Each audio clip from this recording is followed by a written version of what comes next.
This is going to upset you a lot. We're canceling Boneless Thursdays. But this is going to make you very happy. We have half-price Boneless Wednesdays. This means every Wednesday, our boneless wings at any size, plus celery or carrots with ranch or blue cheese, will be half-priced. What a roller coaster of a day. You've earned a nap. And half-price wings every Wednesday. We do it for you.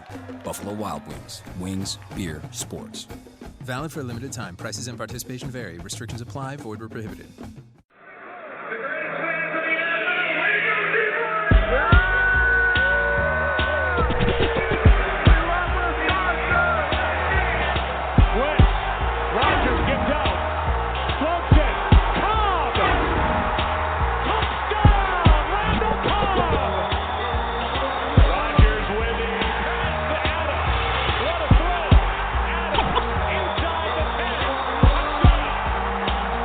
Of the Pack Podcast.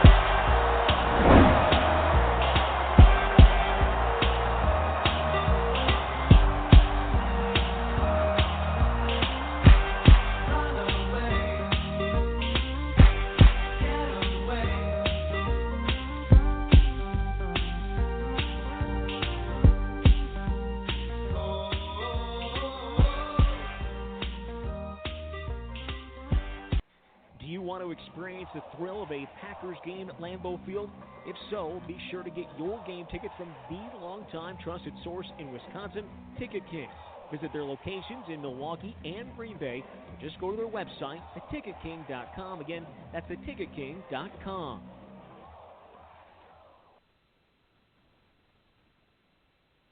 Run that damn table. The Green Bay Packers are NFC North champions. I am your host, Jacob Westendorf, sitting here on Victory Monday, here with Jason Perrone. I couldn't think of a better way to start this show than with a heaping pile of crow. Plenty of my old takes were exposed today on Twitter, including one from early November when I was discussing the possibility of today, which is Black Monday, which is the day when NFL coaches are getting fired. And I was discussing the possibility of Mike McCarthy being one of those casualties. Instead, he is preparing for the New York Giants. I am happy to eat that pile of crow. It tastes positively delightful, served to me on a table that has been successfully run as the NFC North champions serve it to me. Joined with me is also Jason Perrone, my co-host. Jason, how does your crow taste on this lovely Victory Monday? Oh, it's the best yet. Best yet. And you know, Jacob, don't feel bad, because even if you had maybe been a little bit more right in terms of what might have happened to Mike McCarthy, apparently, according to the trend, it wouldn't have been on Black Monday anyway. It would have been yesterday, because all the other NFL teams who decided to make changes, I guess, decided to do so during their game or before their game in some cases. In fact, I was slightly or maybe a lotly less than thrilled that it leaked out that the Niners were going to part ways with GM Trent Baalke and head coach Chip Kelly, because a Niners victory over the Seattle Seahawks, while not probable, would have potentially set the Packers up for an opportunity to grab the 3 seed instead of the 4 seed that they did get. So, nonetheless, Victory Monday it is. It is time to celebrate a Packers NFC North championship. Last year is a distant memory. It seemed wrong that they didn't win the division last year. And the good news is that now that the Packers are going to have this quote-unquote tougher schedule next year, facing all of the other division winners and the division-winning schedule, it means nothing, because they were supposed to have one of the easiest schedules this year, and that obviously didn't end up happening. So, Jacob, it's a great day. We got a lot to cover. We have a special guest for the first time in a while, so let's get to it, shall we? Yeah, we shall. And let's start with, today is actually going to be kind of a fun, laid-back. We obviously have some things we want to discuss, but I also kind of want to keep it a little laid back. You know, this is actually the first time that, Jason, you and I will get to discuss a division championship. Last year, we didn't get to do that because the Packers fell apart against the Vikings. They went into the playoffs on a sour note. Now, we did get to discuss a playoff win, but it was after backing into the playoffs. So this is a much more exciting way to go into the playoffs, a 6-game winning streak, and I believe the optimism for a potential Super Bowl run this time around is much more it's much more prevalent than it was last year. But I want to start with a segment that you suggested today during the day, and it is, what were you thinking?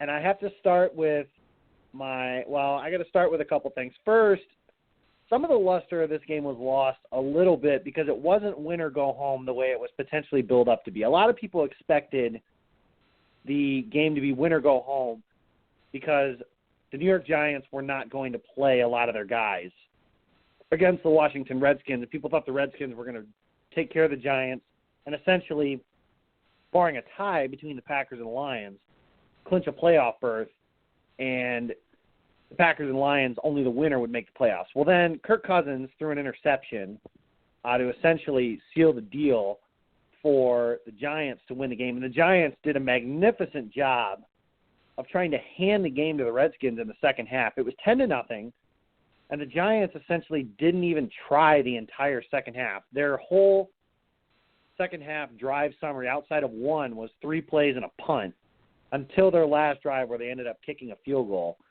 because they pretty much were like, okay, they're in a position to win, so let's try and win. They end up kicking a field goal, and Kirk Cousins throws an interception. So, Jason, my first question, when Kirk Cousins throws the interception, one sentence, what were you thinking? I like that. That is a complete sentence, and so that is my sentence. I like that. And mine was Kirk Cousins. I take back some of the mean things that I have said about you in the past. A couple other ones that I want to do during the game, and Jason, this one is my personal favorite because I know exactly what the answer to this one is, but the Packers and Lions had a stage during their game where they're kind of feeling each other out, and it looks like the Lions are going to draw first blood in the second quarter. Scoreless first quarter, which if you had that down, good for you. But the Lions line up to kick a field goal to potentially break a scoreless tie in the second quarter, and Matthew Prater hooks it wide to the left. Jason, what were you thinking? Prater, you drunk ass. And for those of you who follow me on Twitter, you know I tweet this out almost every time he kicks, whether it's in a Packers game or not. See, I made you laugh again. It's amazing. It is true, isn't it? It's true. It literally makes you laugh every time, doesn't it? Like a child. So for those of you who follow me on Twitter, I have never let Prater live down the fact that he was busted for a DUI back in the days when he was with the Denver Broncos.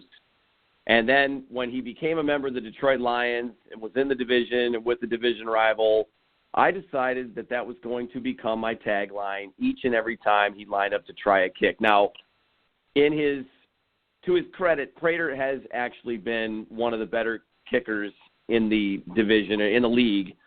Not as good as ours, being Mason Crosby, but I just enjoy. And you know what's challenging about it is you can't tweet the same thing twice in one day on Twitter. It'll kick it out. So it's me finding different ways to phrase it so that I can get it through the Twitter editors. And it's one of the most fun things ever, and it cost the Lions points. So, Prater, you drunk ass. and it makes me laugh every single time, ever since it started. I can't even remember the first time I noticed it, but ever since I did, it's hilarious. And I don't know why I laugh at it as hard as I do, but I think it's hilarious. So what I was thinking was cue Jason Perrone, because I knew that's exactly what you were going to say as soon as that happened. So the other one I have is Aaron Rodgers rolls to his left, resets his feet, finds Geronimo Allison in the back of the end zone, makes it 23-17. Jason, what were you thinking? Wow. That was more than one sentence. I know that's defeats the purpose of this segment, but we're off the rails today because we're so excited about Victory Monday. That reminded me, Jacob, of that touchdown throw from Rodgers to Rodgers in the playoff game against the Cowboys a couple of years ago. That was a throw and a half. Big ups to Allison for making that catch, too. I know we'll talk about it more when we break down the game, but I literally just sat there, and my jaw was literally wide open, and the only word that came out of my mouth was, wow. Yeah, I stand up, and I did one of those, the Rodgers, underhand fist pump thing. And all I screamed was, throw that thing on, because I know when he makes plays like that, that's when a championship belt is coming out. And that's exactly what he did, which is one of my favorite ones he's ever thrown on. So that's what I was thinking, was throw that thing on, and he sure did. Next to last one, 23-17, Packers get a stop, and they go down the field, and they've got 10 men in the box. It seems like everyone's coming. Rodgers hits Devontae Adams for a touchdown. Jason, what are you thinking? I'm thinking there is your dagger, forgetting completely that apparently Ford Field is the home of Hail Marys between the Packers and the Lions, so it was not necessarily to be, but Team Tay. Hashtag Team Tay. Took the words right out of my mouth. I had it as well. Team Devontae, but not yet is what I said. Not yet.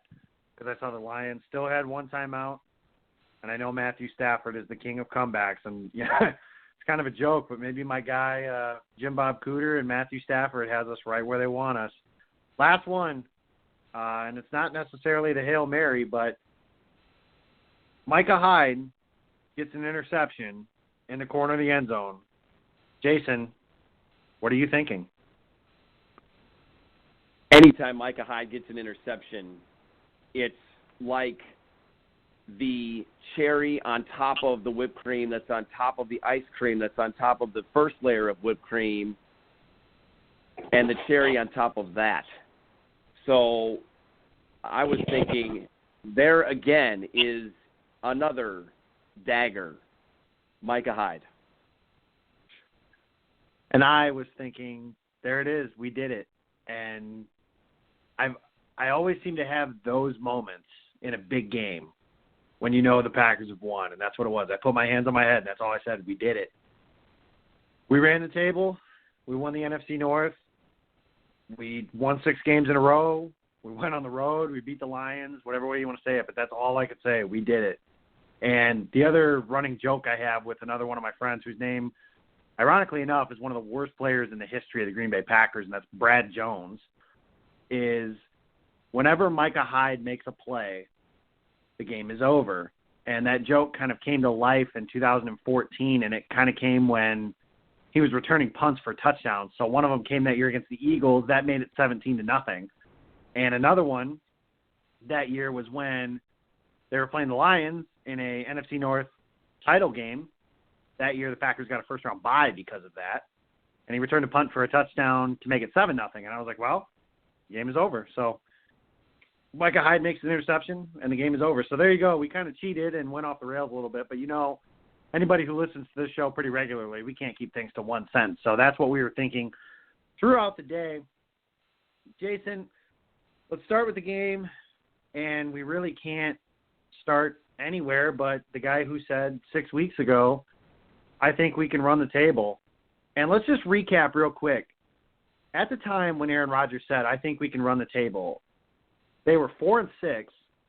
They had just gotten their asses kicked by the Washington Redskins on Sunday Night Football. So that was on national television. Everybody had just saw that game and watched just really an inept performance all the way around. And Aaron Rodgers just exudes confidence and basically is just like, no, I think we can win. And, you know, they're playing at Philly, Houston, Seattle, at Chicago, home against Minnesota, and then at Detroit. And they did. They ran the table. That's what they end up doing. But at the time, I had it retweeted into my timeline last night. I had forgotten about this. Mike Florio called it confidence/delusion that the Packers could finish the season 6-0, which is kind of funny because it's Mike Florio. And, I mean, what at the time, though, I mean, what were you thinking? I guess I'm going back to what were you thinking, though? Aaron Rodgers says the Packers can run the table. I mean, did you have, I guess on a scale of 1 to 10, how confident were you that the Packers could win their last 6 games? Well, this is a perfect time to tease the answer to that question. So let's put that one on ice because we have a guest, Jacob. We have a special guest on the show, so let's bring her on. Let's have a chat. We have a guest. Okay. Those of you that have listened in, we have alluded to her before. We have talked to her husband once before. He was here. It's actually kind of a fitting bookend to the season. We had Adam check for the first game of the season against the Jacksonville Jaguars, so it's fitting that Juliana is here after the last game of the season. Juliana, my name is Jacob. We've never met before. Can you hear me? I can. Hi, Jacob. Hi, Juliana. Welcome to the show. I guess it's no better way to start. How are you doing? How have things been? Tell me a little bit about. There's a blog that you and I believe Jersey Al are starting. It's called Surviving Sundays. Tell us a little bit about the project you guys are running up here in the next couple weeks or so. Yeah. Jersey Al's been helping me create a website in honor of Adam, adamspack.com. And the idea came forward really at the end. Adam just declined really quickly. The last couple months we kind of saw it not going the way we had hoped it would go after surgery in New York. And we had started meeting with the hospice, or not the hospice team, but the palliative care team a little bit more and talking about what would be important at the end of Adam's life and, doing some legacy work for the boys. And, I had even bought books for the boys for Adam to record and read, and he just never had the strength after he started getting the fluid in his lungs. So there was a lot of things that were kind of left undone, and that was hard for me. And I thought, you know what, Adam has all of these articles out there that he has written. He worked for the Associated Press as a beat writer for 11 years, and Dave Campbell and John Krasinski here in the Metro, here in the Twin Cities, are amazing. And right away they jumped in and said, yeah, absolutely, I'll help you, collect things that have Adam's name on them. And what a better way for my sons to get to know their dad as they get older and try and learn about sports than by reading what Adam wrote. And so I asked Al the same thing, and Al was the one who actually came forward and said, hey, what about a website? And the blog, Surviving Sundays, just kind of came about. I'm not even sure when. I guess writing for me became therapeutic in the last year, and I never thought of myself as a writer, but throughout the year, I guess, every now and then Adam would tell me that, hey, that was a really good post you wrote, or friends would chime in, and towards the end it just became more and more, I guess, therapeutic's just the best way for me, a way to get our story out there and not have to share it over and over again, because with two little kids, being on the phone and sharing my story over and over is draining. And if I can write it and put it out there, then everybody can see it, and it's there, and it's there for my boys too. So when they get older, they know the kind of relationship Adam and I had, and just the coolness of everything, just everybody that supported us in this last year. I mean, I can't say enough. I know Adam could never say enough either, just how grateful and blessed we have been from people we don't know, through Twitter, social media, family, friends. Just, I mean, the GoFundMe account is just amazing. I think it's not even enough. I don't want to I don't want to shed any tears tonight on your podcast, but it's really humbling how amazing people are, and it's really refreshing to see that there is a lot of good in this world yet, and we've definitely experienced that this last year. So the website came about as a way to kind of save Adam's work and his podcast, and also for me to carry on his Surviving Sundays blog. It's going to be a little bit different twist. I don't have the sports knowledge, and I can't write like Adam did, but it's kind of Surviving Sundays without my spouse and without Dad, and how that looks. And, if I can help one other person going through a tough time, then that kind of just helps going through this nightmare of this last year. It helps a little bit. And Adam, through the last year, it was really important to him that in some way he was able to reach out and help somebody else, because he never felt like he was able to help enough people, and that was like a big thing in his last year here, that he wanted to just help others. And he did. He helped people every day, and he was the most caring person, and he just never saw that of himself, and it's because he was a humble guy. But so the blog is going to be there, and place for people to read and hear even the few podcasts that Adam did.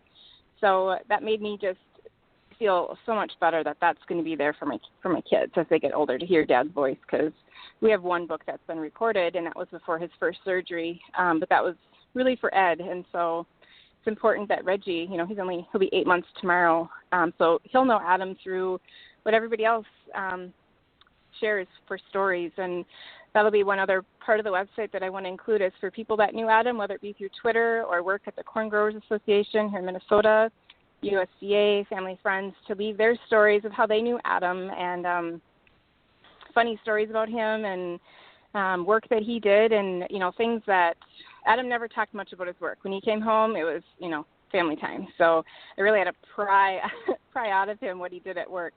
And towards the last couple of years, I finally got a good grasp at what he was doing all those years at USDA and Minnesota Corn. So I think it'd be a cool place for people to leave their memories of Adam, for not only for me, but for his family and my family too, and especially for the boys. And then I guess another area of the website that I'm hoping will emerge is just a place for me to share with people how to survive loss. Loss for Adam and I started December 1st of last year when he was diagnosed with cancer, and just how we navigated through this last year. You can still live life and enjoy life even when circumstances are really, really tough, and faith and just having a solid foundation got us through this last year. So whatever I can share with people.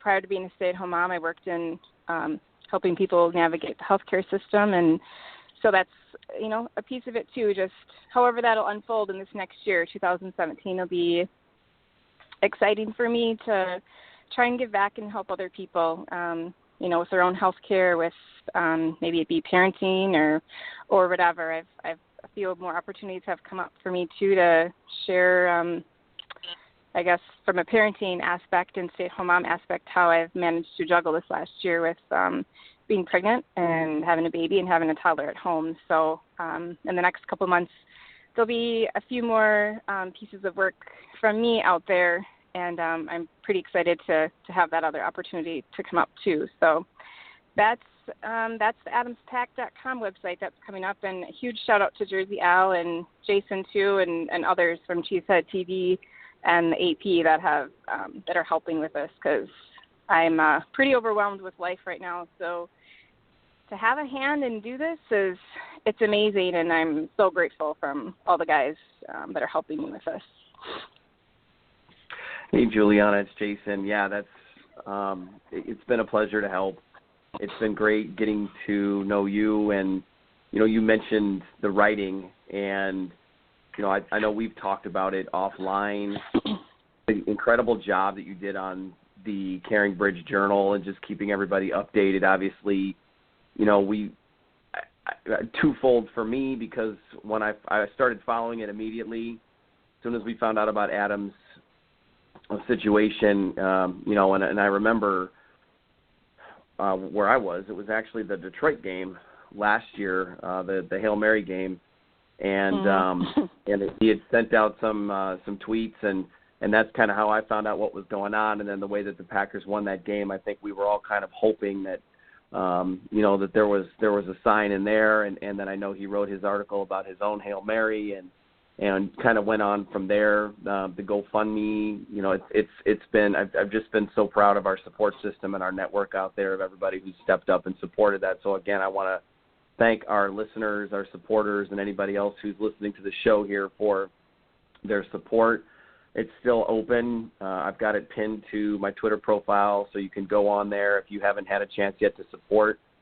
And we hit a big milestone yesterday. I think we passed the $40,000 mark with a very generous donation to kind of get us there. So, but we're not done yet. So let's, you know, to quote Mike Holmgren from back in the mid-'90s, we're not done yet. So if they haven't had a chance to get out there, please support it. But you know, your writing was fantastic, and I know we talked about that earlier today, and so that's why, you know, I was very excited to hear that you're going to be working on this blog, because I think there's been a lot of questions about how people can help, and, you know, when when Adam was fighting his battle, everybody wanted updates and they wanted to know where they could go to find that. And I thought you did a fantastic job of keeping everybody engaged. And the way that you wrote it was upbeat and also shared the information with us too. So, wishing you all the best with that, and definitely keep us posted with where that's going to be and what the actual website is going to be. But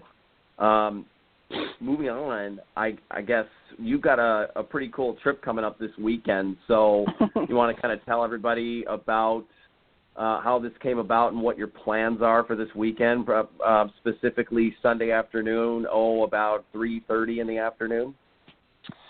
Yep, I'm headed to Lambeau with my dad, and I'm going to try not to get choked up here, but Adam and I, we kind of had a system for playoffs, and it would be looking at what the scenarios might be if maybe there'd be a divisional game or a title game that would be at Lambeau, or where those games might land, and traveling-wise. So I kind of struggled with this one, if I should go or not, or even look at tickets. My dad right away was on board with coming with me. It's just I've been gone a lot lately with the boys, and it's just been crazy with the holidays.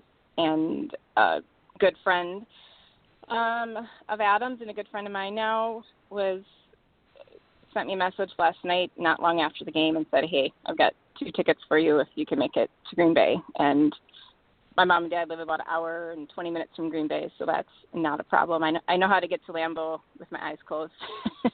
So I'll be there at 3:30. I'm going to show my dad the Green Bay Distillery beforehand. That kind of became Adam and I our spot where we park and have a beer and eat some good food before the games.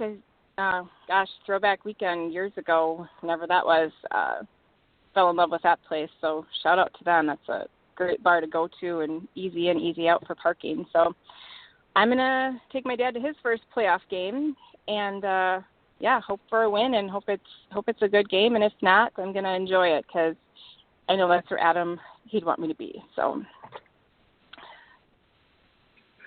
Juliana, I don't know if Jason ever told you, but shortly after Adam passed, obviously we had a pretty lengthy tribute to him here on the show, and I said probably the most. I was at a loss for words then. I'm still at a loss for words now. Here, a couple months later, the most touching thing I've ever seen, heard, witnessed, whatever, is the photo of you announcing that Adam had passed. I don't even know how to properly put it in perspective. Is just seeing the two of you holding hands, and I still remember the caption of, half my heart went to heaven and stuff like that. I can't even imagine what that's gone through, but I don't mean to turn this into an overly emotional show, but I did want to tell you that personally myself as well. I've never seen anything more touching than that. It was as beautiful as anything I've ever seen. And I hope you knew that. And I don't really know what else to say other than that. No. I'm sorry. Thank you. That's okay. It was very touching. I'm sorry. Anyways, since we're talking about Lambeau and a game this weekend, since you guys are going in with your dad, I will be there as well, so I'll wave in whatever direction it is that you guys are going. I'll be over by the tunnel, so hopefully my luck with the Giants and playoff games is not very good. I was there in 2011 for the 15-1 season, so hopefully we can get a little bit more good luck in the stadium. But just kind of wanted to know then, what are some of your general thoughts here on the winning streak here of run the table in general, and what are your thoughts on the Packers' chances here in the playoffs? Can they kind of make in order to? It seems like the likely path through the playoffs here is they would have to beat the Giants, then go to Dallas, and then go to Atlanta, and then they're probably staring at Tom Brady and the Patriots in the Super Bowl. And, I mean, obviously a lot of things can change. So, but I mean, what do you think? I mean, is it a doable thing? Well, I'm going to give you an Adam check answer, and I told Jason this yesterday. All you got to do is get in, and they're in. And, you know, to be honest, this last season, and even since Adam was diagnosed, we both said following and keeping up with football was just really tough. And I've watched each game, but if you asked me even 6 weeks ago about a game, I couldn't even tell you, it's crazy. But what I do know, and what Adam would say is, hey, they're in. Rodgers is hot. He's playing great. Defense is creating turnovers, and I don't know. I'm not a fan of Capers. I haven't been a fan of him or McCarthy for a while. I'll just put that out there. I'm ready for a little bit of change, but somehow they're finding ways to win with all those injuries, and they're in. We'll see what happens next week. I mean, Rodgers has to stay hot, and I don't know. We'll just see, I guess. They're in. They got the momentum, and I think that's the scariest thing. I think teams they're scared of them. As far as getting all the way to Atlanta, Dallas, Tom Brady, I don't know. Tom Brady's always pretty scary. Bill Belichick, they always find a way to win. But we'll see. You know, they're in. They've got the momentum. Somehow, Adam, literally, this was the day that he died. In the morning, him and his brother and I had stayed the night. I stayed every night with him, but his brother had stayed that night with me at the hospice home. And we're like, so what do you think? You know, Redskins, Packers, who's in, who's out? And he said, Packers in, Redskins out. He's like, Packers, they'll be in the playoffs. So, like, we both said, no, Adam. Like, seriously? No. And he was right, and I don't know what his hunch was, but Adam, he was always pretty calm and relaxed about the Packers. So we'll see. He had a hunch, and maybe he's a little extra luck charm this year. I'm not sure, but I think that I don't have any real good predictions. I'm just going to write it out. I'm going to enjoy it. They're in the playoffs, and hope for a win this weekend when we're there, and see what happens next weekend. Just take it one game at a time. The playoffs are just always so crazy. It's a whole new season. So we'll pray nobody else on defense gets hurt this weekend, because I don't know if we can handle any more injuries. You know, for someone who doesn't think that they're very quote unquote football smart, that sounded pretty official there. That sounded pretty good. So thanks. we can all agree with that. Well, and Juliana, I told you this too. I went and visited Adam, a few days before he passed, and that was leading into the Redskins game. And I told him that I can't use the exact words that I used at that moment on the show, but I told him that. I said they need to win this game. Few moments of clarity that I had with Adam, because he was just so beat, but he was trying hard to keep up with the conversation, and he cracked a couple jokes because that's Adam, and he just managed to do it. And his wit and his amazing dry sense of humor and just incredible ability to make you wonder if he's joking or not was always intact. And I said they have to win this game or they're effed, but I said it. And he just looked at me and smiled and gave the fist pump, kind of like, they got to do it. But I have credited, as you know, everything that they've done since they started this win streak to Adam, because you have to believe, regardless of what exactly it is that you believe, you have to believe in something. And somebody as amazing as Adam was, and you know this tenfold because you were married to him, spent every day with him, have a family with him.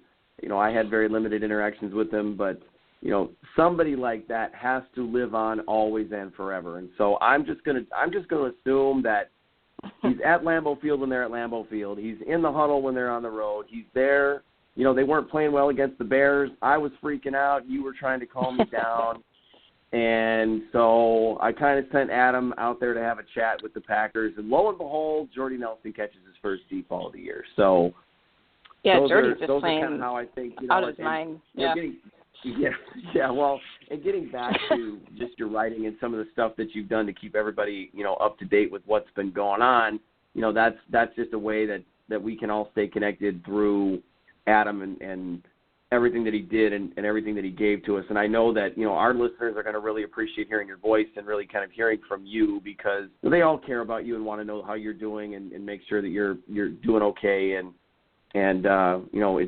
it's great to have you on the show. So I know that we're in the same locale here, and I think that once, unless something crazy happens, I think the Packers are probably going to eventually have to get on the road. So when they dispatch the New York Football Giants, because the third time's the charm, both you and Jacob, I will say, we'll have hopefully some games to watch, and we can get together and watch them together and tweet out some pictures of the families. And speaking of families, I know that you've got a couple little ones that you need to tend to. So we will cut you loose here, but I do not think this is the last time that we'll be hearing from you. We would love to have you back on again sometime, so you and I will keep working on that, and we'll set that up at some point. But real quickly, before we let you go, I don't know if you have the actual website address for the blog or not. If you do, let us know what that is. And then also, if anybody wants to follow you on Twitter, I do not, off the top of my head, recall your Twitter handle. So can you let our folks know what that is? That's a good question what my Twitter handle is. I believe it's, I might have to look, Jason. I think it's jcheck 2009. But the website, it's adamspack.com, and that's set up. So thank you, Jason and Jacob, for having me on, and thank you to all your listeners and everybody else out there. I'm surviving. I'm doing all right, and I'm doing okay because Adam told me I'd be okay, and I'd be okay because of everybody that's helping me, and we had no regrets. And so I'm going to Lambeau Field this weekend, and I'm going to have no regrets going, and I'm just gonna have some fun. So thank you. Thanks for having me on, and I'm going to go put my toddler to bed and try and have some downtime before the next day starts. So thank you. Awesome, Juliana. Thank you. Juliana.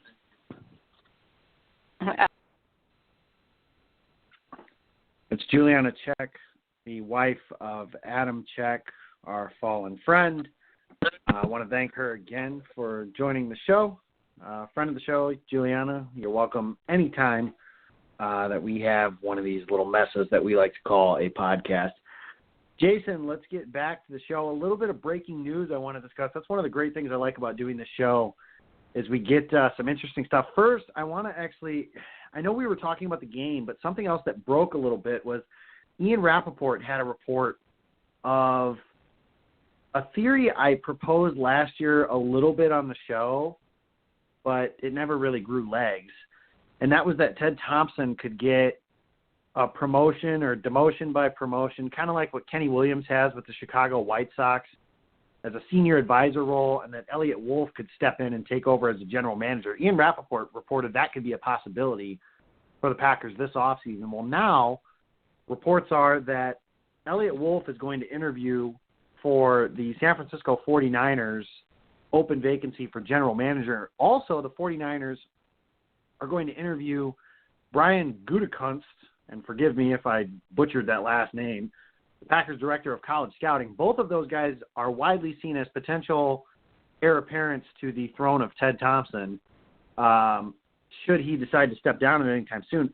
So, Jason, I just kind of want to get your thoughts real quick before we go back into the game on the Packers general manager situation, both current and future.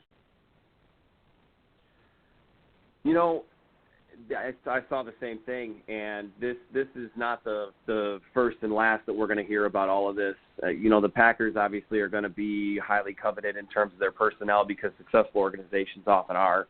You see teams going after executives of the New England Patriots. The Packers have denied permission for some of their coaches and their administrative staff in the past to interview with teams because they want to keep those guys around. And in this situation now, with the regular season being over, and even though the Packers season's not over, this is the time when other teams can request to speak with members of their staff. And actually, they can request it at any time. The Packers have just been able to deny it because of when it happened. I think the Lions wanted to talk to Elliott Wolf. The Packers said no, but it was during the season. Had it been after the season or after the Packers were eliminated, they would have had no way of blocking him. And Detroit obviously hired Bob Quinn instead.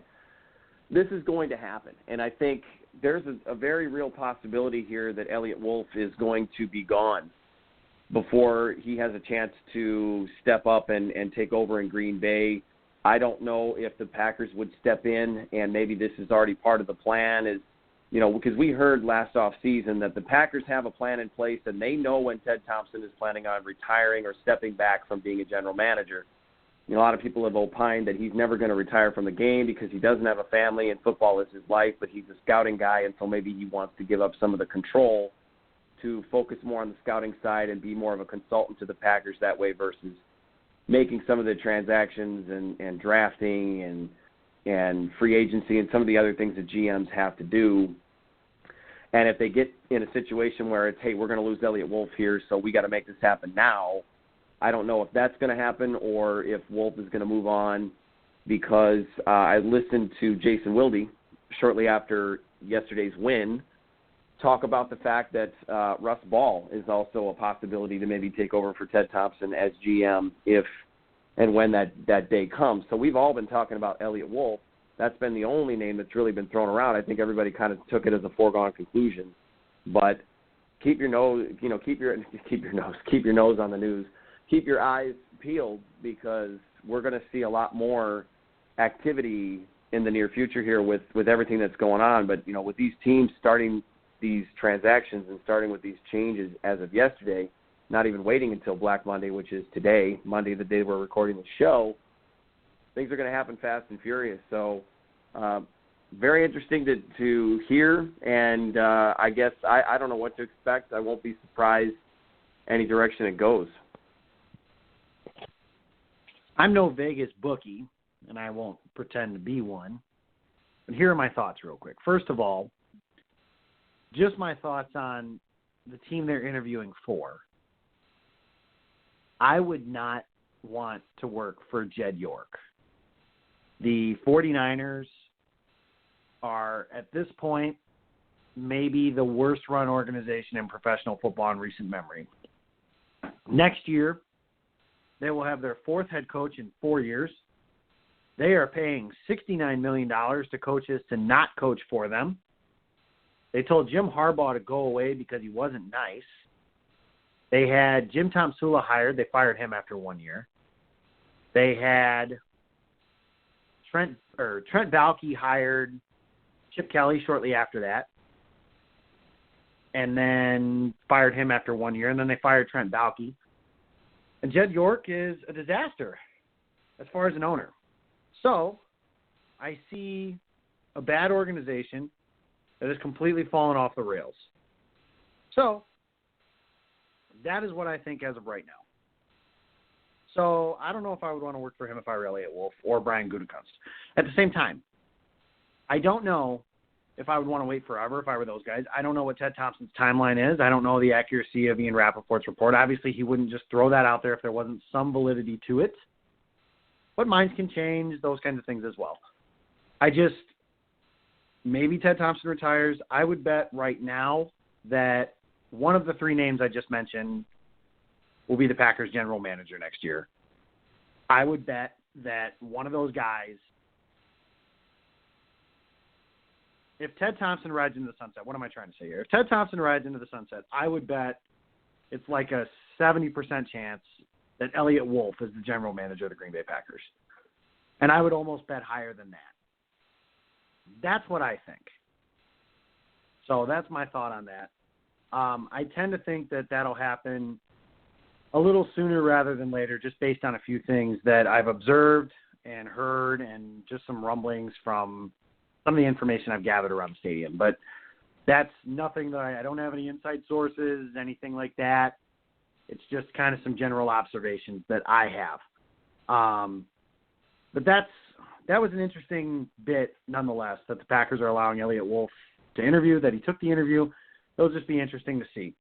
But moving back toward the game, and we were talking about the Packers and the Lions and really just kind of the back and forth nature of the game. And Jason, I said on a scale of 1 to 10, what were your thoughts or confidence level when Rodgers said the Packers could run the table? So what were your thoughts when Rodgers said, or confidence level when you said the Packers could run the table?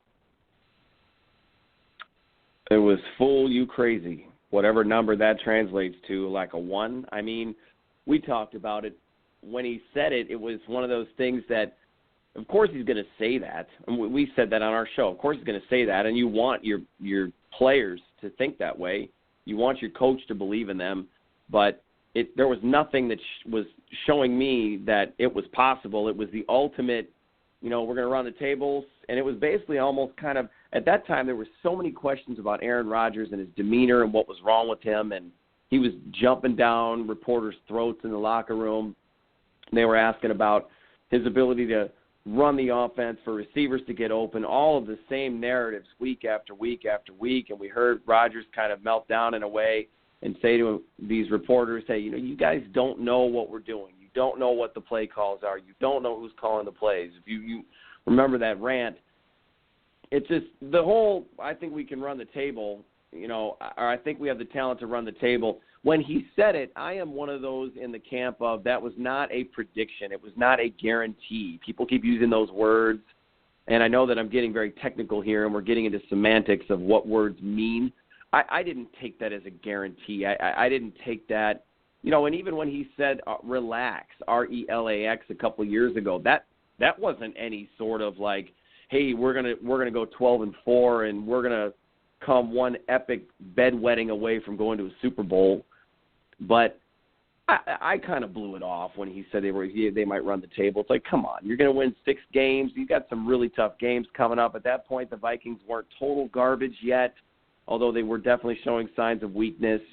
The Seahawks were looming. That didn't seem to be a good matchup for Green Bay. Detroit kept winning games. It was going to be in Detroit for the last game of the season. I mean, they couldn't even beat the Colts. They got run out of the gym by the Titans. They got run out of the gym by the Redskins. So that there wasn't any reason to think, even as easy as some of those games seemed, and even look at the Bears game. The Packers got hot, and that game ended up being a challenge. So it was very low. The number was very low. But I literally thought to myself, you're crazy. And so it was almost like maybe somebody needs to evaluate this guy for real now, because that's just a nutty thing to say. While at the same time, obviously from a fan perspective, you want that level of confidence from your quarterback. But turned out to be a little bit of a prophet. Turned out to be a little bit of a prophet indeed. It was it's exactly what happened. I didn't have a high confidence in it either. I thought, I said I didn't anticipate them to beat the Eagles. Once they beat the Eagles, I've said it before, all it was going to take was one win for them to get me to buy back in. Maybe not completely, because I didn't necessarily expect them to beat the Seahawks. Looking ahead, obviously, some circumstances changed those things, but that's what they did, and they won. They won the division, and kudos to Aaron Rodgers. That's who it starts with. He threw 4 touchdown passes last night. He leads the league in touchdown passes for the first time in his NFL career. I thought for sure that had to be wrong, and it wasn't. And I kind of thought about it. The reason I guess I forgot was he only played 15 games in his 2011 season where he threw 45 touchdowns. And you've got 45 touchdowns that year. He played 15 games. He sat out the Detroit Lions game that year where Matt Flynn threw 6 touchdowns. So I would think that Aaron would have thrown at least 3 or 4, maybe more. Who knows? I don't know. I don't know how many he would have thrown that year. But for the first time, he leads the league in touchdown passes. Maybe he wins his 3rd MVP award. I don't know. That's up to somebody else. It really, in my opinion, it doesn't matter. Maybe it matters to him. I don't know. I don't know. Jason, would you vote for Rodgers for league MVP? I've asked myself this question so many times over the past week, and when I look at the totality of the season, and I don't know what the actual criteria are for MVP voting, so I'm not giving you an answer from that standpoint. So, as they say on Twitter, don't at me for this answer. But when I think about the whole season, I don't know. I guess I'm one of those that's in the camp of that stretch they had where he struggled, to me. And you look at someone like Matt Ryan. People have talked about Tom Brady. I'm going to just tell you this right now, whether it's fair or not. Tom Brady is not a candidate for most valuable player. He'll get votes and he might win the damn thing, but he's not a candidate to me because he missed the first 4 games of this season for a reason, and it was because he if you don't want to believe he broke a rule, he failed to cooperate with the NFL in the investigation of his not breaking a rule, and I have a huge problem with that. And the Patriots have a history of cheating, and that's not all necessarily on Tom Brady. And so for me, Tom Brady is not part of the conversation. So I'm literally looking at this as a race between Matt Ryan, Aaron Rodgers, and then you've got Ezekiel Elliott as kind of an outlier. Dak Prescott is not in the conversation, I'm sorry to say, as much as some people want to insert him. Matt Ryan has been very good this season. He's done it all season long. And the Atlanta Falcons defense has given up a lot of points. If Matt Ryan doesn't play the way he has, the Falcons don't have a prayer. And they've actually, obviously they're finishing ahead of Green Bay. They beat Green Bay head-to-head. And that was a game in which I thought the Packers actually played well. So they earned it.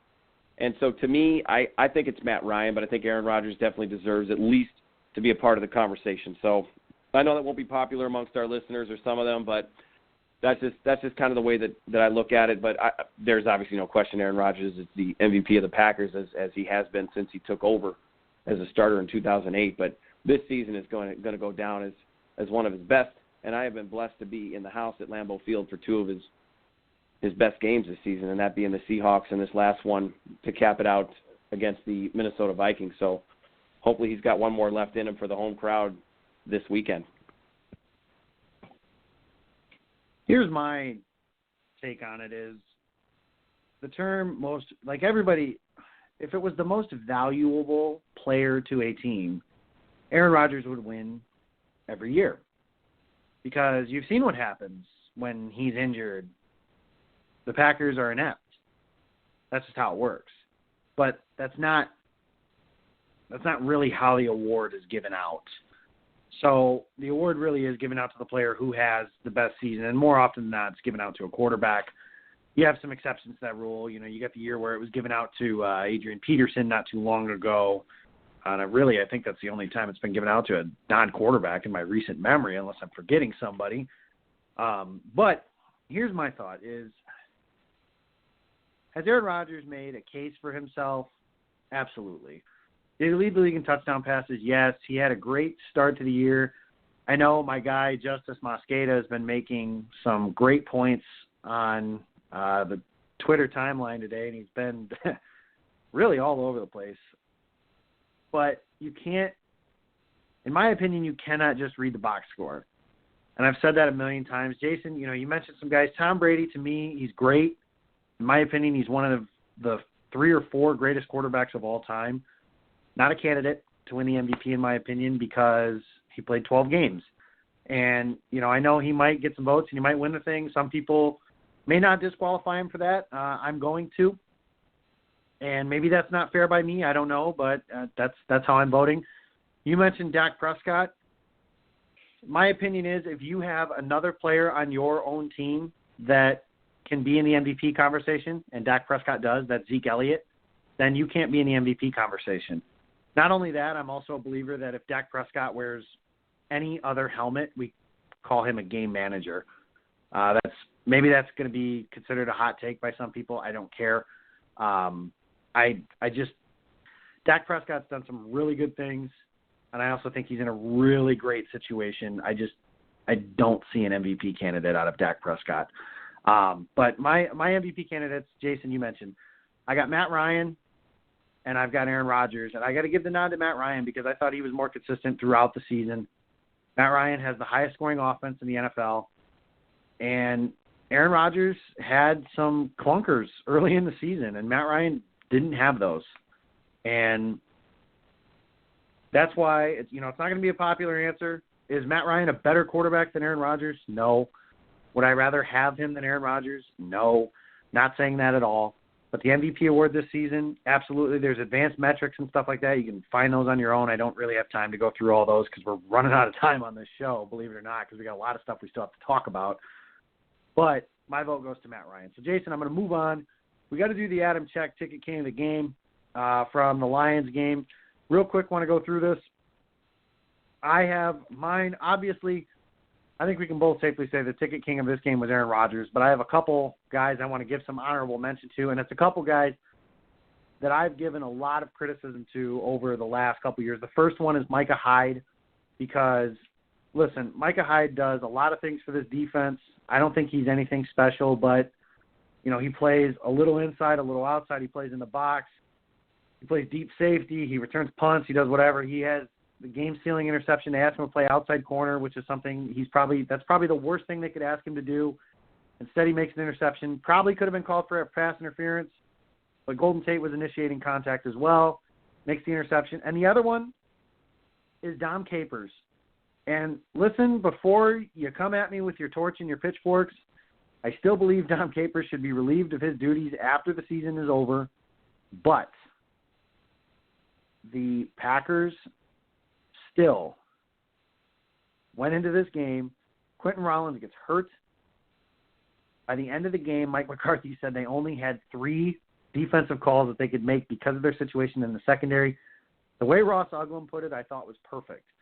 He went into a gunfight with an empty pillowcase, and the Packers gave up 17 real points. The Hail Mary at the end, yeah, that was bad defense, but that was a really young, inexperienced group that probably doesn't practice that very much. 17 real points, and realistically, you can argue if Clay Matthews catches an interception, that was a brilliant blitz dial up by Capers on that play. That could have been a pick six. Less points given up there. And a 3rd and 15 if Quentin Rollins could time a frickin' jump. Less points given up there. I thought Dom Capers did really well last night. For a guy who has certainly warranted plenty of criticism, Dom Capers did an excellent job last night. So those are my Aaron Rodgers qualifier aside, my underrated guys or under the radar guys. Micah Hyde and Dom Capers are the guys I'm giving it to. So Jason, real quick before we move on to the Giants.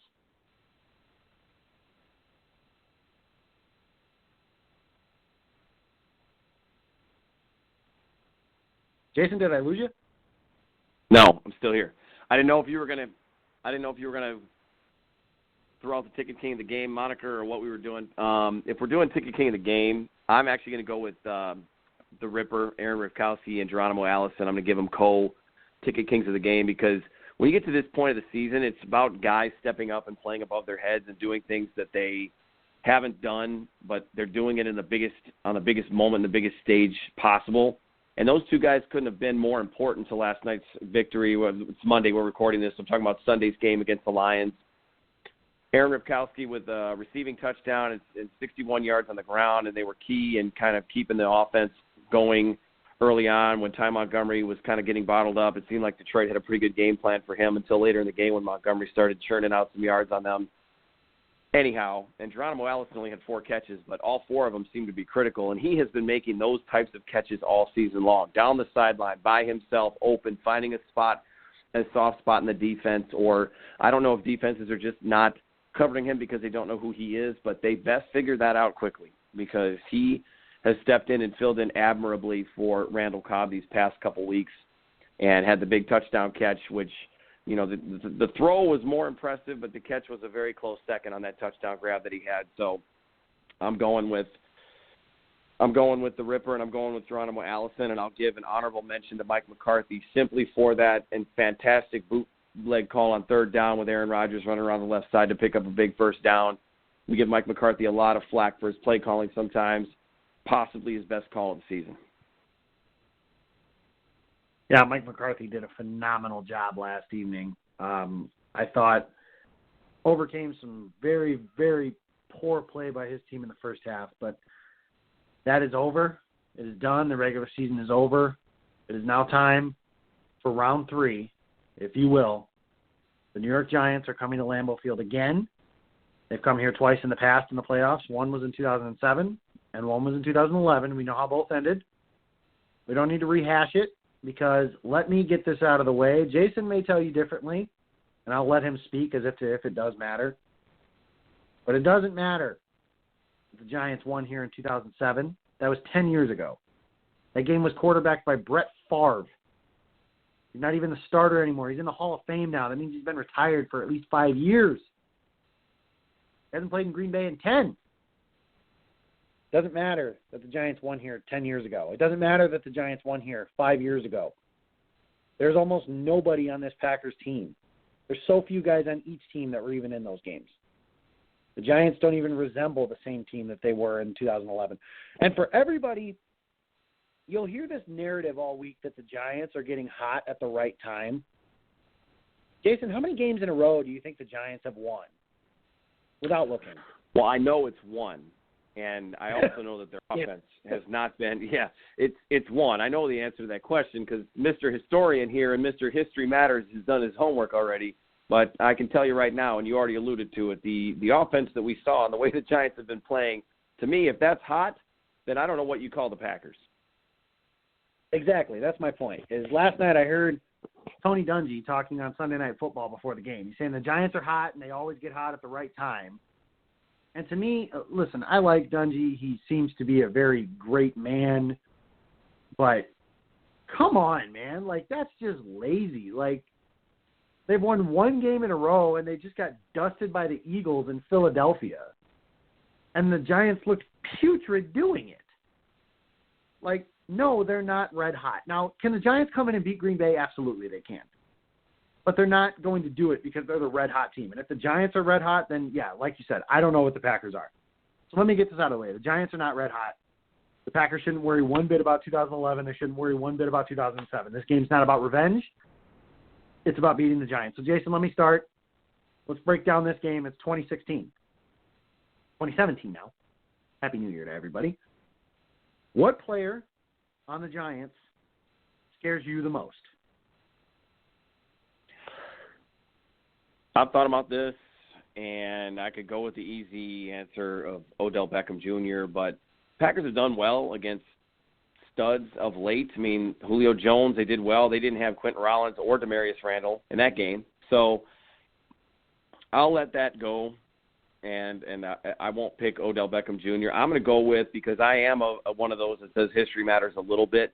I know that these teams are completely different, and for the sake of being a fan, and for the Packers' sake, I hope that they don't give a rat's behind about 2011. Definitely not 2007. I wouldn't even go back that far to cite the history there as far as their chances to win this game. But I'm going to go with Eli Manning, because Eli Manning does know how well he's played in playoff games against the Packers, especially in Green Bay. And that, I think, is something that he can take as a motivating something, because that's what players do. They kind of try to find motivation. They try to find areas of confidence. And so I think it's going to come down to Eli Manning. As poorly as he's played lately, and he's been more bad Eli than good, and in the game against the Packers earlier this season, and these were two completely different teams back then, he was bad Eli.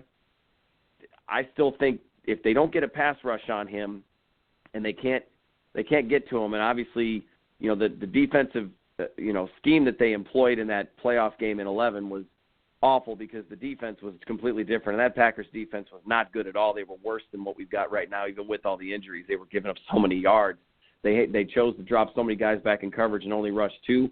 I don't think we're going to see that. Dom Capers proved that that's not going to be the theory. They're going to try to get after the quarterbacks. They're going to take some chances. And maybe he did that because he knew they were going to go to the playoffs either way, whether they won or lost. But they did some interesting different things to try to get after Matthew Stafford last night. I have to believe they're going to try to rattle Eli Manning, because the thing about Manning is you get on him early in games, you shut him down, he becomes a different player for the rest of the game, and then it's a lot easier on the defense. It's a lot easier path to victory that way. But I'm still going to go with Eli Manning, because if he's good, could be a problem. There's a quote from The League. For those of you that watch that television show, it's one of my favorites. Rodney Ruxin, Nick Kroll's character, has a particular phrase about Eli Manning that I can't repeat on the air. It's, let's see if I can get it right here. It's just YouTube, Eli Manning, GDMBD. Thank me later. But the answer is, it's Odell Beckham Jr., because the Giants' offense, I don't know if you guys have watched much of the Giants, is garbage outside of him. And as I say this, of course, Sterling Shepard's going to come in and have 200 yards receiving, and Will Tye will do some things, and Rashad Jennings will have 100 yards rushing. But their offense really does center around Odell Beckham doing special things. And I know a lot of people around here have criticized Odell Beckham for his antics and he's a diva and blah, blah, blah. And you know what? Damn all that. Because Odell Beckham is special, and he's one of the 3 or 4 best receivers in all of football. I mean, after Julio Jones and Antonio Brown, I will argue Odell Beckham is right there. And this guy can take a 3-yard hitch 70 yards. Now, the Packers did a good job of holding him in check the last time around, but this is a guy that you have to know where he's at all times. And he still, they held him in check, and he still made a spectacular catch in the back of the end zone. But you see, that's the guy you got to stop because, like I said, the Packers held him in check, and the Giants scored 16 points the last time these two teams played, which was early in October. The Packers won 23-16. That's the guy the Packers got to stop. It's Odell Beckham Jr. He's terrifying. The Packers secondary is probably going to be shorthanded. Demarius Randall, knee injury. Don't know what the deal with him is. Quentin Rollins, neck injury. Probably not going to see him the rest of the year would be my guess. With a neck injury, you never know with those things. But, the Packers got their work cut out for him in the secondary. The Giants receiving core, they've got some talent in there. Sterling Shepard is a talented player, and I'll get to him more in a minute. Victor Cruz is a veteran who's done some things against Green Bay in the past. And, they've got some other guys, too. Will Ty is a guy. The Giants missed a big touchdown to him earlier in the year. And their running game has really struggled. Jason, you alluded to it, though. Their weakness is their offensive line. And that is where the Packers really have to get after them. And I mentioned that going into the Lions game last week. And that's what the Packers are going to have to do. So going to, everybody will talk about these keys. Everybody's got an X factor. Who's the guy that maybe won't get talked about a ton this week? Unsung hero. Something of that sort. So Jason, your X factor on each side for this game. If this guy plays well, the team should play well. So who is that for each guy? My guys, on the Packers side of things, my X factor is Nick Perry. The attention goes to Clay Matthews and Julius Peppers because Julius Peppers is a Hall of Famer. Clay Matthews is a star, or has been in the past. Nick Perry is the Packers' best pass rusher. 11 sacks. It's amazing to think that the Packers' best pass rusher is going to be an X factor, but this is the guy that the Packers need to step up. You put heat on Eli, he makes mistakes. Eli makes mistakes, they come in bunches. Eli Manning, Jason, you mentioned, he has the capability to throw 4 touchdowns and no picks. He also has the capability to throw 0 touchdowns and 4 picks. If the Packers do that, they'll blow the Giants off the field. And that starts with hitting him. You hit him, and duck. Eli doesn't like to get hit, and we all know that. Nick Perry's got to be the guy to put the heat on him. I think he can do that. Eric Flowers, the left tackle for the Giants, is not a good player. That's the guy that Nick Perry's got to take advantage of, whether it's, just bull rush or getting around him, bending the edge like he did on Sunday against the Lions. That's what he's got to do. On the Giants side of things, it's Sterling Shepard, because the Packers know that Odell Beckham is the guy. And that the Packers don't have somebody that they can really trust to play one-on-one. So they're going to bracket coverage him. They did that the first time he played. Packers are going to bracket coverage him again. Sterling Shepard's the guy that's going to have to make plays for them. If the Packers can find a way to limit him, the Giants' offense, in my opinion, is going to struggle. That's their guy. That's their chain mover. That's their secondary guy. That's their second receiver. He's a rookie. So whether it's Demarius Randall, whether it's Ladarius Gunter, whether it's Josh Hawkins, whether Peanut Tillman or Mike McKenzie or Al Harris comes out of retirement to play corner for the Packers this week, whomever it is, that's the guy that you've got to stop the Giants from moving the chains. If Sterling Shepard has a big night, I think the Giants are going to have the ability to put a lot of points on the board. So those are my guys, Nick Perry and Sterling Shepard. Jason, who are your X factors on each side for this Packers-Giants showdown? So this is going to look like one of those flow charts of if this, then this, if this, then this type of deal. On the Green Bay side, it's Ty Montgomery. If the Packers don't get Montgomery going and they can't have any sort of success on the ground, and I guess that would also include Christian Michael, who was very scarcely used and very ineffective against the Lions. So will he be a different runner against the Giants? I don't know. had a couple nice runs against the Seahawks and did okay against the Bears, not so much in the last couple games. But Ty Montgomery is going to be a key for the Packers. You know, if the Giants can kind of focus on the pass and they can get that secondary going, Kirk Cousins is definitely no Aaron Rodgers. But those Giants corners in that secondary is pretty good. And Janoris Jenkins had 2 interceptions on Aaron Rodgers, or at least if it wasn't, they weren't both by Jenkins. I think the Giants did get 2 that night, if I'm not mistaken, earlier in the season. The Packers still won the game.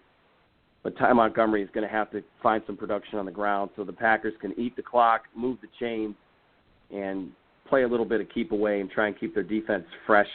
And let's be honest, keep the defense off the field, because if some of these guys are going to miss a game and they're going to be without several key players, you want that defense on the field as little as possible to minimize the risk. On the Giants side, I want to say Paul Perkins, because the Lions had some success running the football in the first half, and the run defense for Green Bay, which started out the season very stout, has been vulnerable at times. I'm not necessarily concerned or convinced that Perkins is going to have the same success. I mean, he needed 21 carries to get over 100 yards against the Redskins, and I don't think that the Giants are going to have the ball enough and be in a situation where they're going to be able to give Perkins the ball 20 times. So I'm going to go with Will Ty, because he's an under-the-radar tight end and a guy that kind of slipped away from coverage against Washington and was able to find some spots where he could sit down and catch balls, and I could just see him being that third down, 3rd and 15, just that, you know, catch where we'll all sit there and say, damn it, because the Packers are so close to getting off the field and getting the ball back, and there he goes, slipping free into the zone, or, you know, beats hide in coverage, for example, you know, insert cornerback name, and is an under-the-radar type of a guy. So, you know, he right behind Beckham, 4 catches yesterday for the Giants against Washington. You know, he's the type of guy that I think Green Bay struggles with. You know, I think, Jacob, you make a good point. I think they're going to cover the obvious thing. This is a playoff game. Mike McCarthy's been in plenty of these. Dom Capers has been in plenty of these. These guys have prepared for it, and they know the deal. It's one and done. So you better have a game plan. It doesn't matter who's playing or who's not playing. You got to use the guys that you have. You got to come up with a game plan. You got to figure out a way to stop these stars somehow, because that's going to be every single week now from this point forward. It's a different season, and you're going to be playing the best of the best. There are no more gimmies. There are no more Chicago Bears on the schedule. You're going to have to figure out a way to stop team superstars, Odell Beckham Jr. being one of them. I think Green Bay will have a game plan for them, but don't get beat by the banana in the tailpipe, which is everyone else. And that's what I think Tavares King could possibly be. Interesting there. Okay. There we have it. We've given our breakdowns there. We've had a really action-packed kind of show. There's one very important detail I want to discuss, though. Jason, what the hell is Odell Beckham doing on a boat with Justin Bieber? Okay, well, first of all, I think I just said Tavares King. I want to go back and clarify. Will Ty, not Tavares King. I saw that picture today, and I don't know. I mean, these guys, they obviously can't have a ton of time off because they got a playoff game to prepare for, and, you know, they only have a week to do it. So I know they still give the players a day off, and maybe they did a Victory Monday type of thing where they were going to have meetings today anyway, so they let the players have some time off, and they'll reconvene tomorrow or Wednesday or whenever it is that they come back and start preparing to play the Packers. But all I know is that you won't see the Green Bay Packers doing anything like that. I don't think they're going to be going out of town, first of all, let alone allowing themselves to be photographed and taking pictures. And not just one player, but an entire position group going down to South Beach and getting their party on with somebody like Justin Bieber, who, to me, could not be further away from being good to prepare for a football game of any type, let alone a playoff game. So I'm cool with it. As a matter of fact, you know what? Extend your stay out there. I might send a couple bottles of champagne out there myself. Enjoy yourself, hang out in South Beach, take in everything that it is. If you don't make it back to Green Bay in time for Sunday, so be it. Oh, well, big deal. Hopefully, at this time next week, The Giants will have plenty of time to hang out with Justin Bieber anywhere and as much as they want. Hard-hitting stuff there. I can safely say Justin Bieber has been made fun of at every single concert I have ever been to.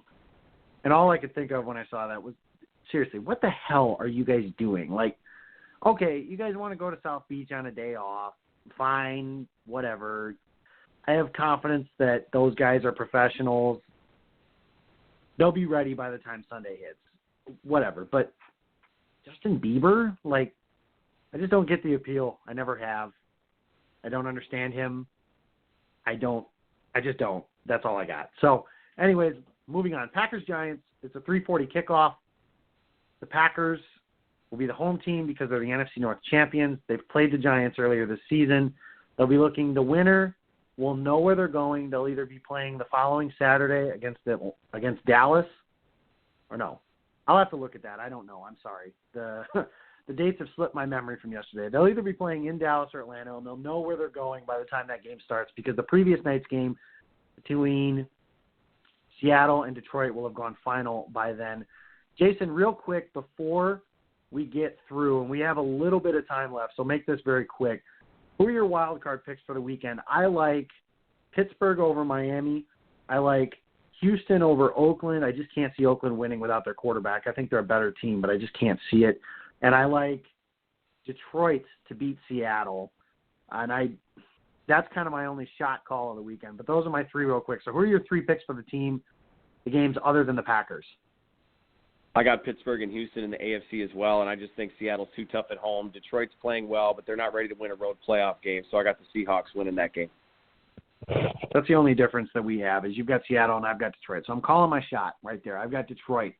So real quick, again, like I said, Packers, Giants, it's going to be cold. It's going to be a 3:40 kickoff. I will be in the stadium. Still trying to convince Jason to come with me. We'll see how far that goes. I don't anticipate it getting much further than that. But Packers, Giants, 6 in a row for the Packers. Giants have won one game in a row, but they're red hot.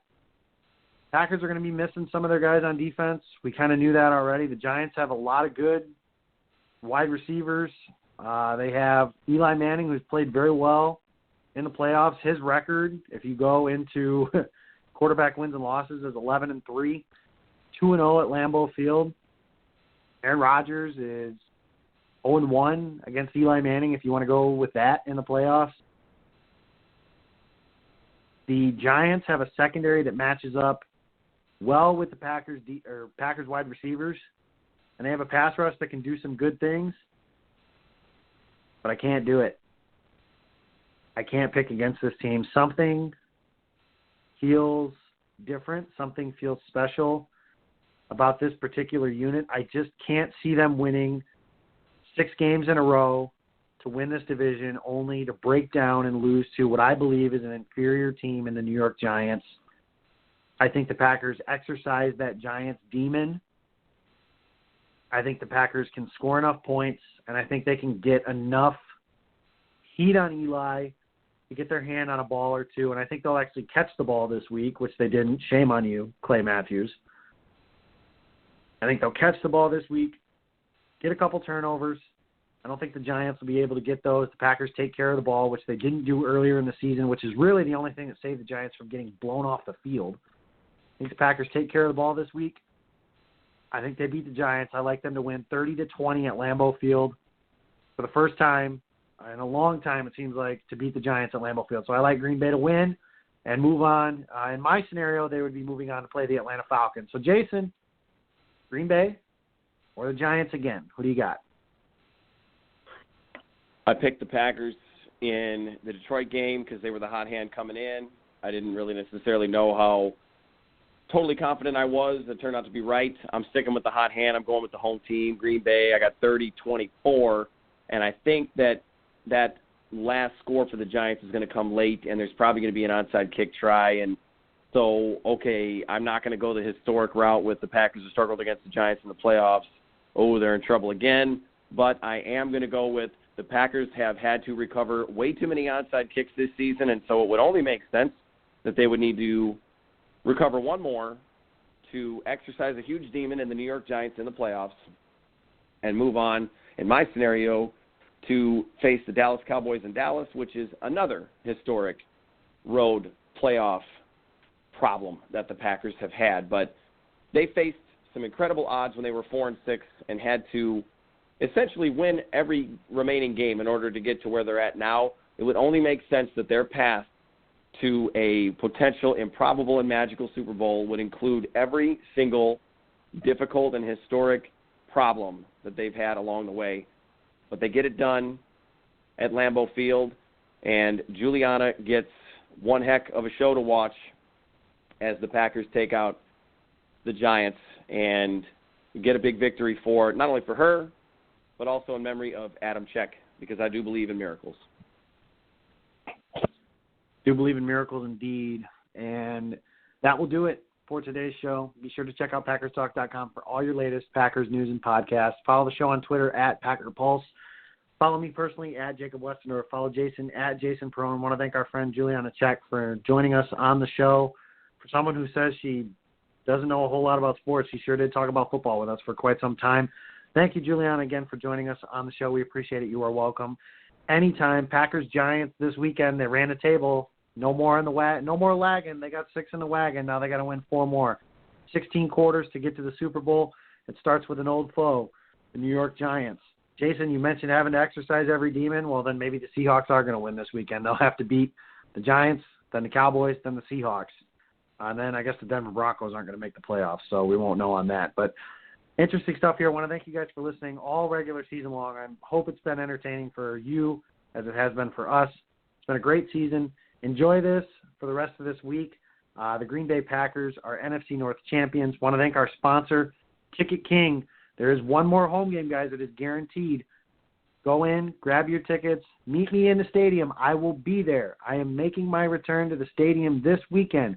Grab your tickets, go in the stadium, yell at Eli Manning, help me out, cheer on the Pack, and let's send those New York Giants home. And please, people who have tickets, do not sell them to New York Giants fans. If you have any way possible, please help sell them to Packers fans. Make that stadium as green and yellow as possible. Help me get loud on Sunday in Lambeau. Thank you guys for listening this week. Hope to be talking on another Victory Monday this week. And go, Pack, go.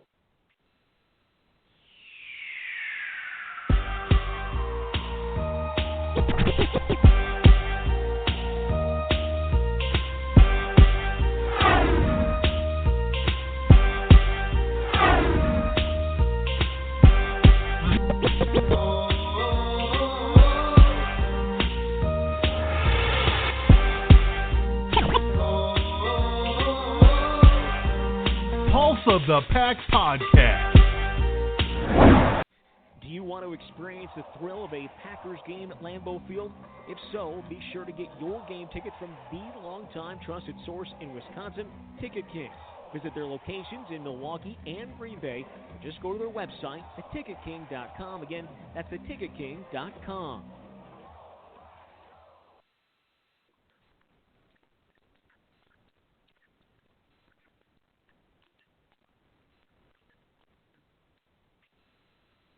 This is going to upset you a lot. We're canceling Boneless Thursdays. But this is going to make you very happy. We have half-price Boneless Wednesdays. This means every Wednesday, our boneless wings at any size, plus celery or carrots with ranch or blue cheese, will be half-priced. What a roller coaster of a day. You've earned a nap. And half-price wings every Wednesday. We do it for you. Buffalo Wild Wings. Wings, beer, sports. Valid for a limited time. Prices and participation vary. Restrictions apply. Void where prohibited.